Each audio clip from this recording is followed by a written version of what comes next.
Yeah, it would be better if we were still playing the game out there. I mean, it's disappointing for the team. It's disappointing for the fans as well that they don't get to see, I think, two quality cricket sides going hard at it. And, yeah, just disappointed, I guess, for that. I mean, the series result will be what it's be, but for us it's about just, I guess, trying to get on the park and play the cricket.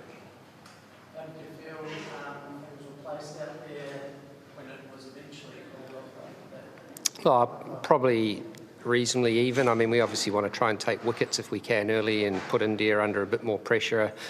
I think it got pretty tough out there to grip the ball once it started drizzling, and that from both ends, and with a newish ball just makes it hard to grip, so it was hard to get our spinners in the game as well. But I think encouraging signs. Lockie Ferguson bowled some really good pace again. I think Matt Henry looks good at the crease as well. So yeah, I think there's still some positive things we can take from it. Just on the spinners, the decision to bring Mike Bracewell back, obviously hasn't played too many games of late for you guys, but was there any particular reason behind bringing him back for this one? Sort of giving him A little bit of both. Traditionally, Hamilton will spin a wee bit more than Eden Park, and we looked at the wicket and just thought it was a touch soft, so perhaps it would grip and spin a wee bit. But I think the rain and drizzle put pay to that and probably just sped the wicket up a little bit as well. So it was, yeah, from our perspective there, it's pretty hard to gauge too much on that. But I mean, Michael has been part of our squad for a long time. We think he's a fantastic player. We like the look of the skills that he's got. I guess just sometimes it's hard fitting 13 into 11. And can you glean anything much out of not this? No, well, it's pretty difficult, really. I mean, we've got half, I guess, of one innings that could be played at 12 or 13 overs at the end of it. So, and the game changed enormously as well from the way you start. It's a 50-over contest down to a 29-over contest. It sort of looks very different, and I think India probably changed their order with Surya Kumar coming up the order, which wouldn't have happened normally, or didn't appear to in the last game. So things change quickly, and I guess, yeah, it's just disappointing we couldn't get a full game in. Rahul? Hi, Gary. Rahul here. You are now the #1 ranked ODI team in the world, so congratulations for that. Not so long back, you were also the World Test champions. There's clearly something right that's going on in the dressing room and on the field. What do you put that down to? Well, it's nice with that. I mean, the rankings for me are a little bit irrelevant, really. I mean, once the game starts, it doesn't really matter what your ranking is. It's two teams playing against each other. I think we've had a number of consistencies in our team for a while now. We try and be very consistent with our selections and the way we go about selecting the sides. I think we've had a number of players that you will look at back in the history and say there's a number of players here that will be New Zealand greats as well, I think. And you put that sort of stuff together and look at how the style we try and play and try and play for each other out there as well. And I think the guys have done that really well over the last 6 to 8 years. I've asked this question of a few other cricketers as well. Your thoughts on cricket being played under a roof with all the cancellations, even through the World Cup, we were in Melbourne and we had 3 games pushed out there. We've had 3 games affected here.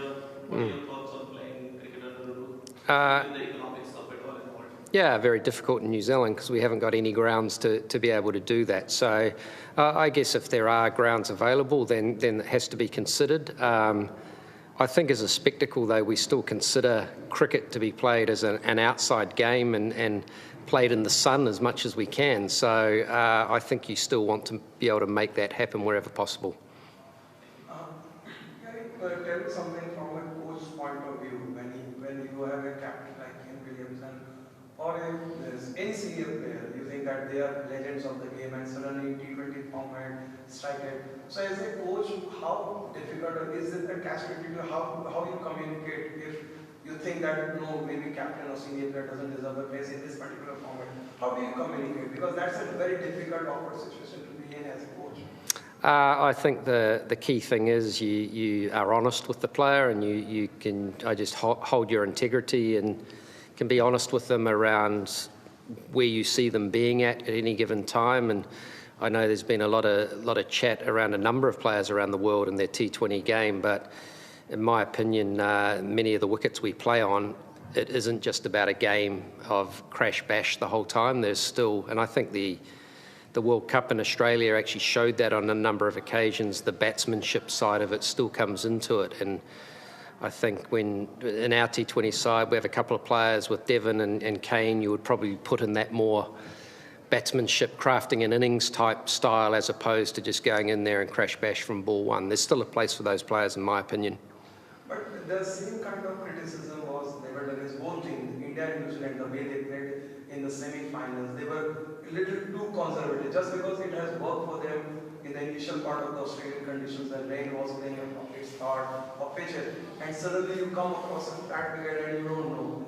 How coaches or players deal with that kind of situation? What is the ideal template? Because everyone is advocating this is the England template. You know, that is how the T20 or even ODI should be played. Look, I think you have to look at the resources within your group and then you work out what the game plan is around that. And some teams are going down that method of, I guess, of just considering boundary hitters the whole time. But I think we showed in a couple of games there that there's a different way of playing it as well. And I guess the team we selected out there is still what we considered to be the best 15 or the best 11, the best 15 that we had.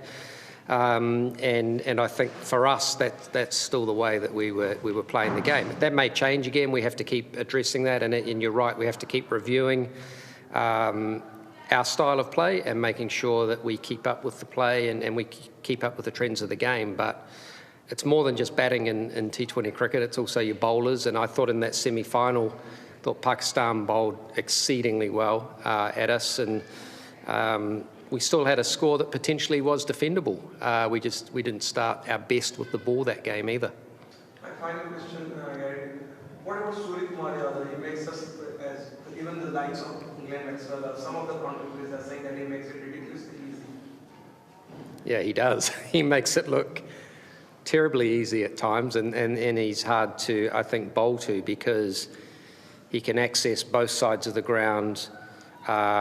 He starts from ball one and puts you under enormous pressure right from the very start. And he's also very innovative as well. He plays shots that are a little bit different and can keep, I guess he can look at the field and have 2 or 3 options up his sleeve. So it makes him very, very hard to defend against. And look, he's a huge force in world cricket at the moment, and he's probably one of the most sought after wickets, I would imagine, all around the world.